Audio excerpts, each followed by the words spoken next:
जय हिंद प्यारे साथियों, कैसे हैं आप सभी। मैं प्रीति यादव एक बार फिर से आप सभी का स्वागत करती हूं अपने चैनल डीप स्टडी बाई प्रीति यादव में।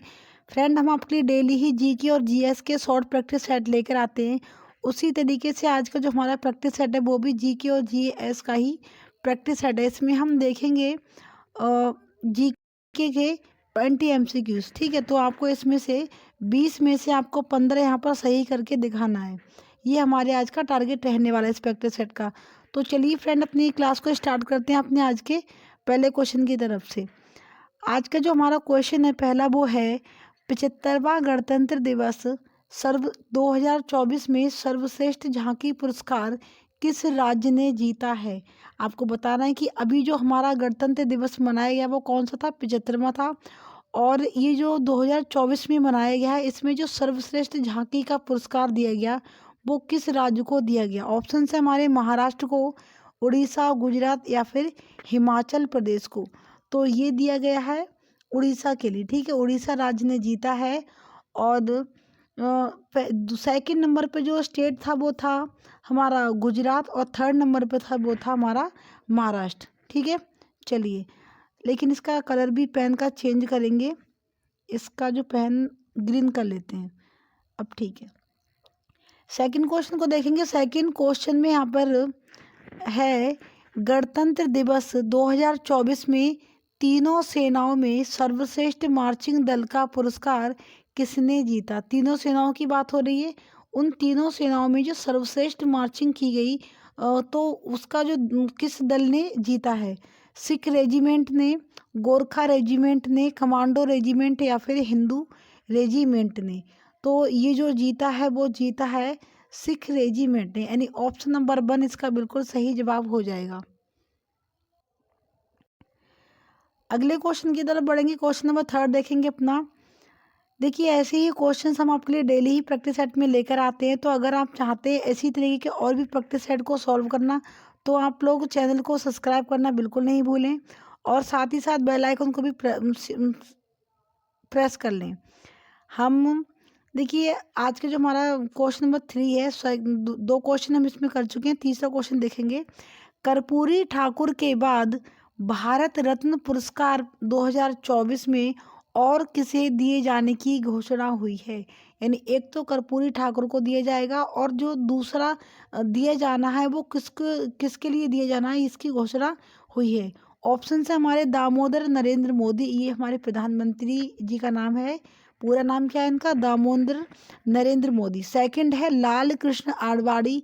थर्ड है हमारा डॉक्टर मनमोहन सिंह, और फोर्थ नंबर का ऑप्शन है अमित शाह। तो इसमें से जो सही जवाब है वो हो जाएगा ऑप्शन नंबर 2, लाल कृष्ण आडवाणी। ठीक है, इनके लिए भारत रत्न पुरस्कार दिए जाने की घोषणा हुई है 2024 में। चलिए, अगला अगला क्वेश्चन देखेंगे अपना, क्वेश्चन नंबर 4। क्वेश्चन नंबर 4 में इसमें पूछा है कि लाल कृष्ण आडवाणी अब भारत रत्न पाने वाले कौन से व्यक्ति बन गए हैं। ठीक है, इनके लिए जो भारत रत्न दिया जाएगा, तो कौन से नंबर पर ये व्यक्ति बन गए हैं जिनके लिए भारत रत्न मिल चुका है। यानी अब तक टोटल इनको मिलाकर कितने व्यक्तियों को मिल चुका है भारत रत्न पुरस्कार। 48वें, 50वें, 54वें या फिर 56वें। तो ये बन गए हैं अब 50वें भारत रत्न पुरस्कृत व्यक्ति। ठीक है, चलिए, अगला है हमारा क्वेश्चन नंबर 5। इसमें पूछा गया है यहाँ पर, खेलो इंडिया यूथ गेम्स 2024 के विजेता कौन सा राज्य रहा। ठीक है, उत्तर प्रदेश रहा, मध्य प्रदेश, छत्तीसगढ़ या फिर महाराष्ट्र। खेलो इंडिया यूथ गेम्स में जो 2024 में ये गेम्स आयोजित हुए थे, उनमें से जो विजेता रहा वो देश रहा है हमारा महाराष्ट्र। ठीक है, कौन सा रहा, महाराष्ट्र राज्य इसमें प्रथम स्थान पर रहा है। चलिए, अगला देखेंगे अपना क्वेश्चन नंबर 6, और ये है खेलो इंडिया यूथ गेम 2024 में महाराष्ट्र ने कुल कितने पदक जीते। ये तो पता चला कि इसमें जो विजेता रहा वो महाराष्ट्र रहा। अब आपको बताना है यहाँ पर कि इसने टोटल जो इसमें पदक हैं वो कितने जीते हैं। 156 पदक, 158 पदक, 108 पदक या फिर 132 पदक। तो टोटल जो इसने पदक जीते हैं वो जीते हैं 158। ठीक है, यानी ऑप्शन नंबर 2 इसका बिल्कुल सही जवाब हो जाएगा। हम ऐसे ही प्रैक्टिस सेट लेकर आते हैं और देखिए क्वेश्चंस आप लोग देखिए, बहुत ही अच्छे क्वेश्चंस है और ये क्वेश्चंस इनमें से आपको 2-4 क्वेश्चंस जरूर ही देखने को मिलने वाले हैं यूपी पुलिस के एग्जाम में। अपने अगले क्वेश्चन की तरफ बढ़ेंगे, लेकिन अगर आपने अब तक हमारे चैनल को सब्सक्राइब नहीं किया तो प्लीज़ आप लोग सब्सक्राइब कर लीजिए और अपने दोस्तों के साथ भी आप हमारी वीडियो को शेयर करते रहिए। देखिए ये जो क्वेश्चंस आपको यहाँ पर दिख रहे हैं तो आपको लग रहा होगा कि हाँ बहुत ही नॉर्मल क्वेश्चन है या फिर ज़्यादा हाई लेवल के क्वेश्चन है, तो ऐसा नहीं है। ये ऐसे क्वेश्चंस हैं जो कि पिछले विगत वर्षों में भी इसी हिसाब के क्वेश्चंस पूछे जा चुके हैं, तो हम उन्हीं के टॉपिक के आधार पर इन क्वेश्चंस को लाने की पूरी कोशिश कर रहे हैं। उम्मीद है आपको हमारी क्लास भी अच्छी लग रही होगी। अगर आपको क्लास हमारी अच्छी लग रही है तो आप अपने दोस्तों के साथ भी हमारी वीडियो को शेयर कर दीजिए। अगला क्वेश्चन हमारा क्वेश्चन नंबर 7 इसमें है FIH हॉकी 5S महिला विश्व कप का खिताब किस देश ने जीता है? भारत ने जीता है, पाकिस्तान ने, जापान या फिर नीदरलैंड ने? तो ये किसने जीता है? ये जीता है नीदरलैंड ने। चलिए, यानी ऑप्शन नंबर 4 इसका बिल्कुल सही जवाब हो जाएगा। अगला देखेंगे अपना क्वेश्चन नंबर 8 और इसमें पूछा है, ये संविधान से संबंधित है प्रश्न हमारा। ये प्रश्न हमारा है संविधान से संबंधित और इसमें पूछा गया है कि भारतीय संविधान का निम्नलिखित में से कौन सा अनुच्छेद केंद्र और राज्य के बीच में वैधानिक संबंधों से संबंधित है? अनुच्छेद 268 से 293, अनुच्छेद 256 से 363, अनुच्छेद 300 से 310 या फिर अनुच्छेद 245 से 255? तो बताना है आपको इसका जो सही जवाब है वो क्या हो जाएगा। ये हो जाएगा ऑप्शन नंबर 2। ठीक है, यानी ऑप्शन नंबर 1 ये हो जाएगा अनुच्छेद 268 से 293। ठीक है, यहाँ पर जो केंद्र और राज्यों के जो बीच में वैधानिक संबंध हैं वो किस तरीके के होंगे ये अनुच्छेदों में बताया गया है, 268 से लेकर 293 तक। चलिए अगले क्वेश्चन की तरफ बढ़ेंगे। क्वेश्चन नंबर 9 हम देखेंगे अपना। इसमें पूछा है कि निम्नलिखित में से कौन सा भारतीय संविधान की राज्य सूची में मौजूद विषयों में से एक है? ठीक है, आपको बताना है यहाँ पर कि इनमें से आखिर ऐसा कौन सा ऑप्शन सही है इसमें से, यानी ऐसा कौन सा है जो कि संविधान की राज्य सूची के जो विषय हैं उसमें से एक है? बीमा, जनगणना, योजनाएं या फिर पुलिस? तो इसका सही जवाब हो जाएगा ऑप्शन नंबर 4, पुलिस। उम्मीद है आप लोग भी इनका आंसर बिल्कुल सही कर पा रहे होंगे। और आप लोग एक काम करें, कॉपी और पेन लेकर आप लोग अपना स्कोर भी नोट डाउन साथ साथ करते रहिए। लास्ट में आप लोग अगर चाहें तो आप हमारे साथ कमेंट बॉक्स में अपना स्कोर भी शेयर कर सकते हैं।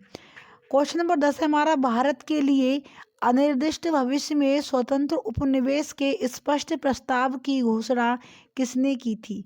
लॉर्ड डफरिन ने, लॉर्ड इरविन ने, लॉर्ड मैकाले ने या फिर लॉर्ड माउंटबेटन ने? तो ये की थी ऑप्शन नंबर 2 इरविन। ठीक है, लॉर्ड इरविन ने अनिर्दिष्ट भविष्य में स्वतंत्र उपनिवेश के स्पष्ट प्रस्ताव की घोषणा की थी। चलिए अगला देखेंगे अपना क्वेश्चन नंबर 11। देखिए हमने इसमें जो प्रैक्टिस सेट हमारा, इसमें हम डेली ही 20 क्वेश्चंस लेकर आते हैं और अब तक हमने इसमें 10 क्वेश्चंस को सॉल्व कर लिया। अब हमारा बचा आधा प्रैक्टिस सेट, इसको भी सॉल्व करेंगे। क्वेश्चंस को ज़्यादा हमने लंबा नहीं खींचा है कि मतलब उसके ज़्यादा डिटेल से हमने इसमें नहीं बताया है, हमने सिर्फ क्वेश्चन को सॉल्व करवाया है क्योंकि फिर इससे क्लास बहुत ज़्यादा लंबी हो जाती है। और क्वेश्चन नंबर 11 देखेंगे अपना, संघ लोक सेवा आयोग की अध्यक्ष और अन्य सदस्यों की सेवा समिति कौन निर्धारित करता है? भारत की संसद करती है, भारत के राष्ट्रपति करते हैं, भारत के प्रधानमंत्री या फिर भारत के महान न्यायवादी? कौन इस समिति को निर्धारित करता है? तो ये करती है हमारे भारत की संसद। ठीक है, यानी इंडिया की पार्लियामेंट जो है वो संघ लोक सेवा आयोग की अध्यक्ष और अन्य सदस्यों की सेवा समिति को निर्धारित करती है। चलिए अगला देखेंगे अपना क्वेश्चन नंबर 12 है हमारा। इसमें पूछा है मुगल सम्राट जहांगीर ने किस स्थान पर शालीमार बाग का निर्माण कराया था? बताना है आपको कि मुगल सम्राट जो था जहांगीर, तो इसने ये किसका पुत्र था? ये था अकबर का पुत्र। ठीक है, ये अकबर का पुत्र था और इसे सलीम के नाम से भी जानते हैं। और ये बहुत ही नशेड़ी बादशाह था। अगर बोला जाए कि मुग़ल बादशाहों में से जो सबसे नशेड़ी बादशाह था वो यही था, ठीक है, जहांगीर था, जिसने अपने शासनकाल में कुछ भी अच्छा ज़्यादा कार्य नहीं किया था। मतलब किए थे लेकिन इतने अच्छे कार्य इसने नहीं किए थे, क्योंकि हमेशा ही शराब के नशे में, लत में डूबा रहता था। और अगर आपसे पूछा जाए कि मुग़ल बादशाहों में से ऐसा कौन सा सम्राट है जो उसने शराब को कभी हाथ भी नहीं लगाया, तो वो था औरंगज़ेब, ठीक है। औरंगज़ेब एक ऐसा शासक था जिसने शराब को कभी हाथ नहीं लगाया। तो ये दो बहुत ही इम्पोर्टेंट शासक हैं मुग़ल सम्राट के, जिनके बारे में ये क्वेश्चंस बनता है। तो इसमें पूछा है कि मुग़ल सम्राट जहांगीर ने किस स्थान पर शालीमार बाग का निर्माण किया था? दिल्ली में, बलूचिस्तान में, अयोध्या या फिर कश्मीर में? तो ये इसने कराया था जम्मू कश्मीर के श्रीनगर में, ठीक है, जम्मू कश्मीर के श्रीनगर में शालीमार बाग का इसने निर्माण कराया था। अगला देखेंगे, अगला क्वेश्चन है हमारा 13। 1950 में सर्वोदय योजना का मसूदा, जिसे ड्राफ्ट बोलते हैं, किसने तैयार किया था? जो 1950 में सर्वोदय योजना का जो मसूदा तैयार हुआ था, रेडी हुआ था, तो उस ड्राफ्ट को किसने रेडी किया था? KRT टाटा ने, JP नारायण ने, रामकृष्ण ने या फिर MN राव ने? तो ये जो इसका जो मसौदा तैयार किया था, ये किया था JP नारायण ने, ठीक है। ऑप्शन नंबर 2 इसका बिल्कुल सही जवाब होने वाला है। उम्मीद है आप लोग भी इनके आंसर बहुत ही अच्छे तरीके से कर रहे होंगे और आपने भी इसमें अच्छा खासा इसमें स्कोर आपने अब तक हासिल किया होगा। क्वेश्चन नंबर 14 की तरफ बढ़ेंगे और देखेंगे, इसमें भारतीय संविधान का निम्नलिखित में से कौन सा अनुच्छेद याचिका जारी करने के लिए उच्च न्यायालय को शक्ति प्रदान करता है? अनुच्छेद 32, अनुच्छेद 226, अनुच्छेद 354 या फिर अनुच्छेद 369? तो ये जो इसका जो सही जवाब है वो हो जाएगा अनुच्छेद 26, यानी ऑप्शन नंबर 2 इसका बिल्कुल सही जवाब होने वाला है।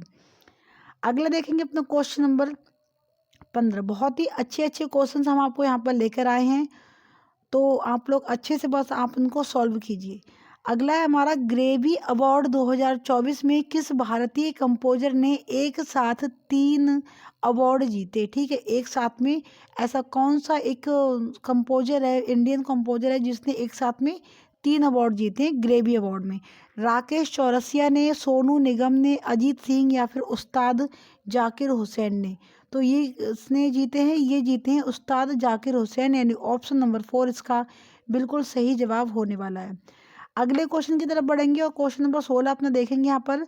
छठी पंचवर्षीय योजना का कार्यकाल कब से कब तक का है? आपको बताना है जो भारत में पंचवर्षीय योजनाएं चलाई गई थी, जिससे भारत में जिसके भारत की वित्तीय आय में बहुत ज़्यादा हेल्प हुई थी, ठीक है। तो इनका जो टाइम पीरियड है इसमें पूछा गया है कि छठी पंचवर्षीय योजना का कार्यकाल कितना है? 1975 से 1980, 1980 से 1985, 1990 से 1995 या फिर 1995 से 2000? तो इसका जो सही जवाब है वो हो जाएगा ऑप्शन नंबर 2, यानी 1980 से लेकर 1985 तक जो योजना चली थी वो थी छठी पंचवर्षीय योजना। पंचवर्षीय योजना इन्हें क्यों बोला गया? क्योंकि इनका जो कार्यकाल होता था वो 5 वर्ष के लिए निर्धारित किया जाता था। चलिए अगला देखेंगे अपना क्वेश्चन नंबर 17। इसमें देखिए क्या पूछा है। इसमें पूछा है अन्नपूर्णा योजना की शुरुआत कब हुई थी? सन 2000 में, सन 2002 में, सन 2005 में या फिर सन 2014 में? तो अन्नपूर्णा योजना की जो शुरुआत हुई थी वो हुई थी सन 2000 में, ठीक है, सन 2000 में इस योजना की शुरुआत हुई थी। अगले क्वेश्चन की तरफ बढ़ेंगे, क्वेश्चन नंबर 18 है। इसमें इसमें पूछा है भारत में शंकुधारी वन किस क्षेत्र में पाए जाते हैं? हिमालय की ऊंचाई पर, नीलगिरी की पहाड़ियों में, उत्तरांचल पर्वत पर या फिर इलायची की पहाड़ियों में? तो ये पाए जाते हैं हिमालय की ऊंचाई पर, ठीक है। शंकुधारी वन भारत के क्षेत्र में कहाँ पर? हिमालय की ऊंचाई पर ये वन पाए जाते हैं। अगला देखेंगे अपना क्वेश्चन नंबर 19 और इसमें पूछा है विश्व पृथ्वी दिवस कब मनाया जाता है? ठीक है, बताना आपको 30 अप्रैल को, 21 अप्रैल को, 22 अप्रैल या फिर 15 अप्रैल को? तो ये मनाया जाता है 22 अप्रैल को, ठीक है। विश्व पृथ्वी दिवस कब मनाया जाता है? 22 अप्रैल को मनाया जाता है। अब देखेंगे हम अपना आज का लास्ट क्वेश्चन। ये हमारा क्वेश्चन लास्ट है। इसमें पूछा है कि भारत की किस राज्य में सबसे ज़्यादा पुलिस स्टेशन स्थित है। वेरी वेरी इंपॉर्टेंट क्वेश्चन है ये एकदम से, ठीक है, बहुत ही इम्पोर्टेंट क्वेश्चन है। और आपको इसका आंसर करना है कमेंट बॉक्स में, क्योंकि बाकी के मैंने सारे क्वेश्चन आपको सॉल्व करवा दिए हैं। ये लास्ट क्वेश्चन, आपको इसका आंसर कमेंट बॉक्स में देना है। उम्मीद है आप लोग इसका आंसर अच्छे से दे पाएंगे। और आपने जो मैंने अभी आपको 19 क्वेश्चन यहाँ पर मैंने सॉल्व करवाए, उसमें भी आपने अच्छा खासा स्कोर पा लिया होगा। तो अगर आप चाहें तो अपने स्कोर भी हमारे साथ कमेंट बॉक्स में शेयर कर सकते हैं। अगर आपको हमारी क्लास अच्छी लगी हो तो अपने दोस्तों के साथ भी शेयर करें और साथ में साथ लाइक भी करते जाइए। अगर आपने चैनल को सब्सक्राइब नहीं किया तो प्लीज़ सब्सक्राइब कर लें और आप लोग ऐसे ही सपोर्ट करते रहें। मिलते हैं एक अगली प्रैक्टिस सेट के साथ, तब तक के लिए जय हिंद, जय भारत।